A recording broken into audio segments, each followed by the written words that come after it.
वीणा देवी जी को जब क्या कहते नहीं समझ आया, पार्टी छोड़ के अचानक से वो घर के बच्चे के पास चले गए, तो ठीक है भाई, बच्चे को आप रहिए बच्चों के साथ, लेकिन इतना जान लीजिए हाजीपुर और वैशाली में कोई निगोशिएशन नहीं होगा। That's it, period. सोचिए, पिताजी के नाम पे इतना दिन वो रोते रहे कि मेरे पिताजी के साथ ये हुआ, मेरा पिताजी के साथ वो हुआ, ये सब चीजें करके हाजीपुर से वो लड़ सकते हैं, तो ये असंभव है। इसको कहते हैं पॉलिटिकल गिमिक। तो हाउ, मैंने कितनी शर्मनाक बात है कि पिताजी के नाम को अभी आप चुनाव से पहले पॉलिटिकली यूज कर रहे हो, जो सबको समझ आ रहा है, बच्चा बच्चा समझ रहा है, बुरा बुरा बिहार का समझ रहा है। आपने जो हरकतें की वो कहीं से भी एक एमपी होने के नाते आपको शोभा नहीं देता है। चेयरमैन ऑफ पार्लियामेंट्री बोर्ड से उनको निकाल दिया गया है। बाकी टीम मेंबर्स अपने अपने जगह पे कंटिन्यू करेंगे। जो उन्होंने पार्टी विरोधी एक्शन किया उसके अगेंस्ट में ये पहला स्टेप है। कुछ ही घंटों में फिर आपको नए चेयरपर्सन का नाम हम लोग जल्दी अनाउंसमेंट करेंगे। हमारा दावा था और रहेगा कि ऐसे बहुत सारे नेता हैं जो हमारे टच में हैं, एलजेपीआर के, उनके भी बहुत सारे ऐसे लोग हैं जो हमारे मंत्री जी के टच में, हमारे टच में है, जो समय आने पर वो भी पैसी मार के हमारे इधर आ सकते हैं। क्या अब दोनों पार्टी एक हो सकती है? बीजेपी के दबाव में चाचा भतीजा एक मन से एक पार्टी से खड़े हो सकते हैं?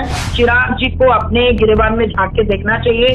हम लोगों ने इसलिए लिया ताकि आगे कोई भी हमारे पार्टी के इतने बड़े ओहदे पे रहने के बाद इस टाइप के बचकानी हरकत नहीं कर पाए, इसीलिए एक्शन लिया गया।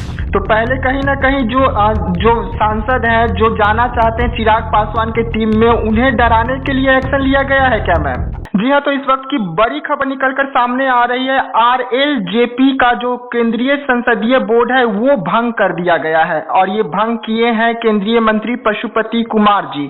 और किस लिए भंग किए हैं? 2024 का सामने चुनाव है और उसके मद्देनजर इसे भंग कर दिया गया है। बताया जा रहा है सूत्रों के हवाले से कि जो वीणा देवी है वो चिराग पासवान के गुट में शामिल हो गई, जिसके बाद उन्हें केंद्रीय संसदीय बोर्ड जो है वो भंग करनी पड़ी है। अब इसी पर हमारे साथ बात करने के लिए राष्ट्रीय प्रवक्ता देवजानी मित्रा जी हैं। मैम, कैसे देख रही है क्योंकि केंद्रीय मंत्री पशुपति पारस जी का बड़ा फैसला? जी देखिए, सबसे बड़ी बात है, ये सबसे पहला एक डिसिप्लिनरी एक्शन है अगेंस्ट हमारे एमपी वीणा देवी जी। क्या कहते हैं, चेयरमैन ऑफ पार्लियामेंट्री बोर्ड से उनको निकाल दिया गया है। बाकी टीम मेंबर्स अपने अपने जगह पे कंटिन्यू करेंगे। कुछ ही घंटों में फिर आपको नए चेयरपर्सन का नाम हम लोग जल्दी अनाउंसमेंट करेंगे। हमारे honourable minister sir Shri Pashupati Kumar Paras ji, ये नाम वो जल्दी ही अनाउंसमेंट करेंगे। और ये एक्शन बहुत जरूरी इसलिए था क्योंकि बहुत ऐसी चीजें हैं, आप एक चेयरपर्सन बोर्ड पार्लियामेंट्री के होने के बावजूद भी आपने जो हरकतें की वो कहीं से भी एक एमपी होने के नाते आपको शोभा नहीं देता है। एंड ये सबसे पहला, it's like the beginning of a disciplinary action against MP Veena Devi for a party विरोधी एक्शन। जो उन्होंने पार्टी विरोधी एक्शन किया उसके अगेंस्ट में ये पहला स्टेप है। लेकिन चिराग पासवान के जो प्रवक्ता है उन्होंने बड़ा दावा किया है। उन्होंने कहा है कि ये तो अभी शुरुआत है, अभी और जो सांसद है वो भी हमारे पास आने वाले हैं, कुछ दिन और रुक जाइए, सभी हमारे कांटेक्ट में है। इसे कैसे देख रहे हैं मैम, कैसे दिखाएंगे? देखिए, सबसे बड़ी बात चिराग जी को अपने गिरेबान में झांक के देखना चाहिए। जिनके स्थापना दिवस पे वो सीट नहीं भर सकते हैं, पावर शो का जो दावा करते हैं 28 नवंबर को, और बापू सभागार में आधे से भी कम लोग उस दिन थे, और वहीं पे हाजीपुर में हमारे ऑनरेबल मिनिस्टर सर के द्वारा 1.25 लाख से भी ज्यादा लोग स्टेडियम में खचाखच भर के पूरे आनंद के साथ उस दिन हम लोगों ने स्थापना दिवस मनाया। और उनकी प्रवक्ताएं क्या बोल रही है उसका मुझे क्या कहते हैं उनके बारे में बोलने की जरूरत नहीं है, लेकिन ये एक्शन हम लोगों ने इसलिए लिया ताकि आगे कोई भी हमारे पार्टी के इतने बड़े ओहदे पे रहने के बाद इस टाइप के बचकानी हरकत नहीं कर पाए, इसीलिए एक्शन लिया गया। तो पहले कहीं ना कहीं जो सांसद हैं, जो जाना चाहते हैं चिराग पासवान के टीम में, उन्हें डराने के लिए एक्शन लिया गया है क्या मैम? जी नहीं, बिल्कुल नहीं। सबसे बड़ी बात, किसी को डराने के लिए नहीं, लेकिन हाँ, जो हमारे ऑनरेबल क्या कहते हैं मिनिस्टर सर ने जो भी एक्शन लिया है वो एमपी वीणा देवी के उनके पार्टी विरोधी कार्य के लिए उनको लिया गया है। और हमारा दावा भी यही है कि वैशाली सीट पर हमारा दावा था और रहेगा। तो वैशाली सीट से कहीं ना कहीं वीणा देवी तो फिर से चुनाव लड़ेगी ना, तो लोग मुझे भी पता, लेकिन वैशाली सीट का दावा हमारे पार्टी के तरफ से था और हमेशा रहेगा। वीणा देवी की जगह कोई और आएंगे। वीणा देवी जी को जब क्या कहते नहीं समझ आया, पार्टी छोड़ के अचानक से वो घर के बच्चे के साथ चले गए, तो ठीक है भाई, बच्चे को आप रहिए बच्चों के साथ। हम लोग भाई एक्सपीरियंस 45 to 46 ईयर्स जो पॉलिटिकल करियर में मंझे हुए एक्सपीरियंस क्या कहते हैं हमारे ऑनरेबल मिनिस्टर सर है, हम लोग उनके साथ है। लाइक जैसे आपका 2024 it was like Rama Singh ji थे, 2019 में आपके वीणा देवी जी आए थे, आप 2024 में it will be someone else for sure. लेकिन वीणा देवी ने बड़ा दावा किया था मैम, वो साफ तौर पे कहे थे कि जब हमसे साइन करवाया जा रहा था तो उस समय हमें कुछ बताया नहीं गया था, केंद्रीय मंत्री पशुपति पारस के द्वारा साइन करवा लिया गया, जिसके बाद बताया गया कि हम पार्टी को तोड़ दिए। सबसे बड़ी बात, वीणा देवी जी जो स्थापना दिवस के दिन जो चिराग पासवान जी के पार्टी में गया थे, क्या उन्होंने हमें बताया था? क्या उन्होंने हमें इत्तला किया था? तो जब वो खुद एक डिसिप्लिनरी एक्शन के तहत अपना पार्लियामेंट्री बोर्ड का इतने बड़े चेयरपर्सन होने के बावजूद भी अगर इस टाइप के हरकत कर सकते हैं, मुझे ऐसा लगता है कि we are not answerable to her. And Hajipur and Vaishali जो है वो हमारा कन्वेंशनल सीट है which is non negotiable, that's it. वो कोई भी नहीं ले सकता है, वो नॉन निगोशिएबल है। विकास जी, चिराग पासवान एक बड़ा दाव आज खेले हैं मैम, आपको पता होगा कि उन्होंने हाजीपुर रेलवे स्टेशन का नाम बदलकर रामविलास पासवान जी से जोड़ने की मांग कर दिए हैं। देखिए, इट्स अ गुड थिंग कि उन्होंने क्या कहते हैं दावा, हाउ मैंने सोचिए पिताजी के नाम पे इतना दिन वो रोते रहे कि मेरे पिताजी के साथ ये हुआ, मेरा पिताजी के साथ वो हुआ।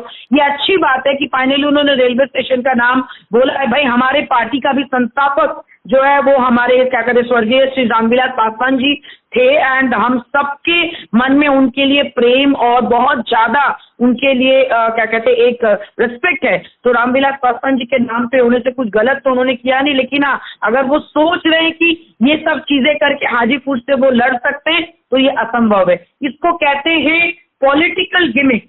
तो हाउ मैंने कितनी शर्मनाक बात है कि पिताजी के नाम को अभी आप चुनाव से पहले पॉलिटिकली यूज कर रहे हो, जो सबको समझ आ रहा है, बच्चा बच्चा समझ रहा है, बुरा बुरा बिहार का समझ रहा है। लेकिन ये एक बात जान लीजिए, कुछ भी हो जाए, हाजीपुर और वैशाली हमारी कन्वेंशनल सीट है, थी और हमेशा रहेगी, और इसमें कोई निगोशिएशन नहीं हो सकता है। अगर इसमें भी अगर वो बल का ये करेंगे जैसे कि आपके 28 तारीख को उन्होंने किया, तो फिर से वो मुंह के बल ही गिरेंगे, जैसे कि 28 नवंबर को उनकी स्थापना दिवस को हम लोग फेलियर मानते हैं, जो चिराग जी ने किया था। जी मैम, आखिरी सवाल रहेगा, जिस तरीके से सांसद इधर से उधर हो रहे हैं 2024 चुनाव से ठीक पहले, तो क्या दोनों पार्टी एक हो सकती है? बीजेपी के दबाव में चाचा भतीजा एक मन से एक पार्टी से खड़े हो सकते हैं? देखिए, मैं जितना जानती हूँ, हमेशा सर बोलते हैं कि दिल टूटता है तो कभी नहीं जुड़ता है, दल टूटता है तो कभी भी जुड़ जाता है, लेकिन यहाँ पे दिल टूटने का मामला है तो जुड़ना तो असंभव है। और अभी जैसे आपका मैंने फिर कहा कि 2014 में जैसे रामा सिंह जी थे, 2019 में वीणा देवी जी थे, वैसे ही 2024 में कोई और आएंगे, तो इसीलिए इसमें इतनी घबराने की कोई बात ही नहीं है। एंड सबसे बड़ी बात है कि अभी तो शुरू हुआ है, क्या पता कि ऐसे बहुत सारे नेता हैं जो हमारे टच में हैं, एलजेपीआर के, उनके भी बहुत सारे ऐसे लोग हैं जो हमारे मंत्री जी के टच में, हमारे टच में हैं, जो समय आने पर वो भी पैसी मार के हमारे इधर आ सकते हैं। तो आना जाना वही लोग करते हैं जिनको अपने बारे में सोचते हैं, जिनको खुद की टिकट की परवाह होती है, वही ये सारे काम कर रहे हैं। हम लोग को इसमें चिंतित होने की जरूरत नहीं है। हम लोग एक ऐसे पार्टी के साथ हैं जो मरते दम तक एनडीए के साथ देने का दावा किया है, इसीलिए जो फैसला हमारे जितने भी सेंट्रल के लीडर्स का होगा वही फैसला हमारा होगा। लेकिन इतना जान लीजिए, हाजीपुर और वैशाली में कोई निगोशिएशन नहीं होगा, दैट्स इट, पीरियड। मैम, आप कह रहे हैं कि भतीजे ने चाचा का दिल तोड़ा, लेकिन भतीजा भी तो बार बार आरोप लगाता है कि चाचा ने उनका घर तोड़ा, उनका परिवार तोड़ा।